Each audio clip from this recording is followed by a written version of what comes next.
যদি বৃন্দাবন থেকে কোনো বাবাজি কোনো সাধুগুরু বৈষ্ণব আসে, যেমন আমরা মনে মনে ভাবি রে বৃন্দাবন থেকে এসেছে, আমরা প্রণাম করি না দাদা? ওই দেশের ভক্তরাও আমাদের শ্রীহট্টের ভক্তকে, বাংলাদেশের ভক্তকে প্রণাম করে যে তারা আমার মহাপ্রভুর দেশের সন্তান।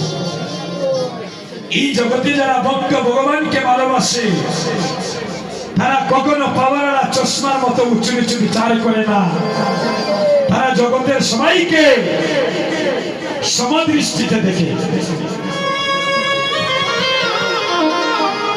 আর যিনি আমার মহাপ্রভুকে আনলেন, আসতে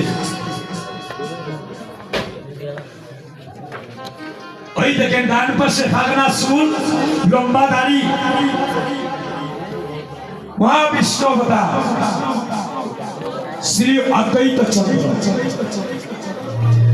যিনি আপনাদের সুনামগঞ্জে বাড়ি, সুনামগঞ্জ জেলা তাহিরপুর থানা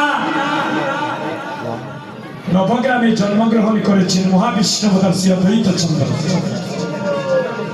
কতটা ভাগ্যবান দেব দাদা, যিনি মহাপ্রভু আসা 52 বছর আগে এসেছিলেন, যিনি মহাপ্রভু আসা 52 বছর আগে এই ধরার আমি এসেছিলেন। কেন? আমাদের কলির যুগের দুর্দশা দর্শন করিয়া আমরা কলির জীব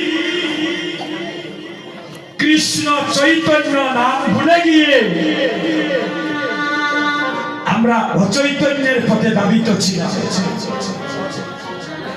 ভগবানের প্রতি আমাদের প্রেম ভক্তি করুণা নাই, কৃষ্ণ সেবায় আমাদের মন নাই, আমরা অচৈতন্যের পথে ধাবিত হয়ে যাচ্ছি। আজকে একটা কথা বলে যাই, বিশেষ করে আপনাদের সুনামগঞ্জ কীর্তন গাইলে অনেক মরমীয় ভক্ত আসলে পাওয়া যায়। এখন জানি না কয়দিন বাঁচবে, একটি কথা বলে যাই,